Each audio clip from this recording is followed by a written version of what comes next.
باتیں کرنے لگے. عجیب بات ہے, اپنا اور اپنے چاچے کے بیٹے کا دروازہ کھلا رکھا ہے, باقی سب کے بند کر دیا. تو صحابہ تو جانے قربان کرتے تھے, وہ کب کوئی بات کر سکتے تھے. ادھر رسول نے حکم دیا, ادھر عمل شروع ہو گیا. صحابہ نے اپنے گھروں کے دروازے بند کرنے شروع کر دیے اور دوسری سمت نکالنے شروع کر دیے. جو منافق تھے انہوں نے سر جوڑے کہ باقی سب کے گھروں کے دروازے بند کر دیے, محمد عربی نے اپنے گھر کا اور اپنے چچا کے بیٹے کے گھر کا دروازہ کھلا چھوڑ دیا. ایک دن, 2 دن, 4 دن گزرے, بات چلتے چلتے رحمت للعالمین کے کانوں تک پہنچ گئی. رسول پھر منبر پر تشریف فرما, صحابہ پھر بیٹھے. حضور فرماتے ہم نے ایسے سنا, فرمایا رب کی عزت کی قسم, میں نے اپنی مرضی سے نہ کسی کا دروازہ بند کروایا, نہ اپنی مرضی سے کسی کے گھر کا دروازہ کھلا رکھا. میں نے تمہیں وہی حکم دیا جو مجھے میرے اللہ نے حکم دیا. اور حضور کی شان بھی یہی ہے کہ رب قرآن میں فرماتا ہے وما ينطق عن الهوى ان هو الا وحی یوحی, کہ حضور تو اپنی مرضی سے, اپنی منشا سے اپنے لبوں کو تو حرکت بھی نہیں دیتے. حضور تو وہی کچھ ارشاد فرماتے ہیں جو رب حکم دیتا ہے. فرمایا رب کی عزت کی قسم, میں محمد نے نہ تو کسی کے گھر کا دروازہ بند کروایا ہے, نہ ہی کسی کے گھر کا دروازہ کھلا چھوڑا ہے. اور سن لو, میں علی, حسن, حسین اور میری بیٹی فاطمہ ہر حالت میں مسجد میں آ بھی سکتے ہیں, جا بھی سکتے ہیں. کائنات میں اور کوئی ایسا نہیں جو حالت جنب میں جس پر غسل فرض ہو وہ مسجد میں آئے, اور کوئی نہیں آ سکتا. ہم مسجد میں آ بھی سکتے ہیں, جا بھی سکتے ہیں. کیوں؟ انما یرید اللہ لیذہب عنکم الرجس اہل البیت ویطہرکم تطہیرا. امام قسطلانی نے اور امام بخاری نے لکھا ہے کہ کائنات کے اندر یہ 5 وہ ہستیاں ہیں جنہیں اللہ نے بنایا ہی جنہیں اللہ نے بنایا ہی پاک ہے. ایک ذات مصطفیٰ, ایک ذات علی المرتضیٰ, ایک ذات امام حسن مجتبیٰ, ایک ذات امام حسین مجتبیٰ, اور ایک ذات سیدہ خاتون جنت. سبحان اللہ. امام قسطلانی فرماتے کہ 5 ہستیاں اس کائنات میں ایسی ہیں کہ جن کی بناوٹ میں اللہ نے نجاست رکھی نہیں. یہ ہر حال میں, ہر کیفیت میں یہ بات ہے. اور کسی کہنے والے نے اس طرح بھی تو کہا نا کہ بے دم یہی تو 5 ہیں, بے دم یہی تو 5 ہیں. مقصود کائنات خیر النساء حسن حسین مصطفیٰ علی. باقیوں کے لیے تو قانون یہ ہے کہ حالت جنب ہو جائے, غسل فرض ہو جائے, یا حیضہ عورت ہو, جب تک پاکی حاصل نہیں ہوگی اس وقت تک مسجد میں آ نہیں سکتے, جا نہیں سکتے. تو یہ پھر شان رسول نے اور بیان کی, فرمایا کہ ہم تو اس حالت میں بھی مسجد میں آ بھی سکتے ہیں, جا بھی سکتے ہیں. اور کسی کے ذہن میں شاید یہ آ جائے بھی ایسے کیوں, یہ جنتیوں کی کوالٹی ہے. حضور ایک مقام پہ بیان فرماتے ہیں کہ جنت میں جب جنتی اللہ اپنے اپنے محلوں میں بھیج دے گا, مسئلہ سمجھانا بھی پڑتا ہے نا. کئی موٹے دماغ کے لوگ ہوتے ہیں, سمجھ نہیں آتی, تو کئیوں کو ویسے وہ منافقت کا وہ زنگ چڑھا ہوا ہوتا ہے, اس لیے بھی سمجھ نہیں آتی. بعض کی سوچ میں یہ آ سکتا ہے یہ کیسے ممکن ہے, باقی سب ناپاک ہو سکتے ہیں اور یہ معاذ اللہ نہیں. یہ اللہ کر رہا ہے, یہ کوالٹی اللہ نے دی ہے.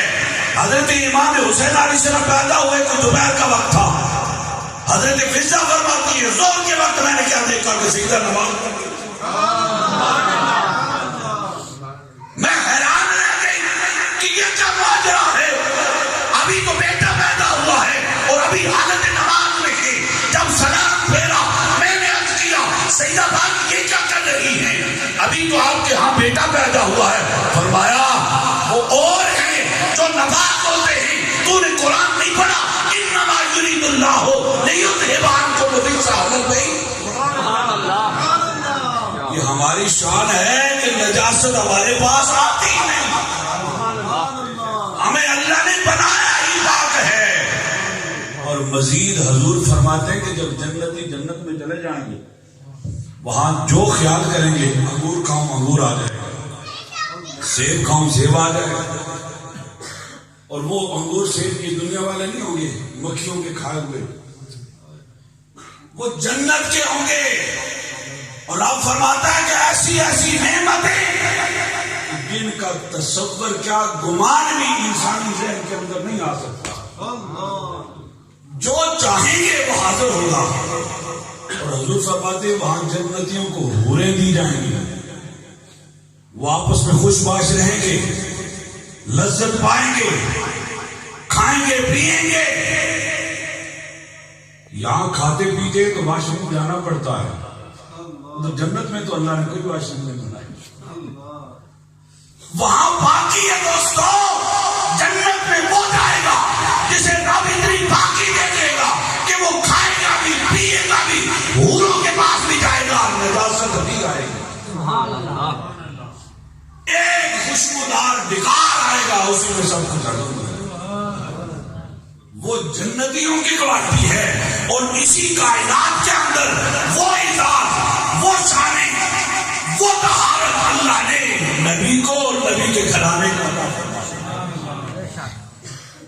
اب بات سمجھ میں آ گئی. وہ طہارت جو جنتیوں کو جنت میں جا کر ملے گی, رسول کے گھرانے کو وہ طہارت اس دنیا میں حاصل ہے, تو جنت میں تو پھر ان کے مقام کتنے اعلیٰ. جنت تو ان کی ہے, جنت تو انہوں نے اپنے نبی کی امت میں تقسیم کر دی. سبحان اللہ. وہ تو جنت کو تقسیم کرنے والی ہستیاں ہیں.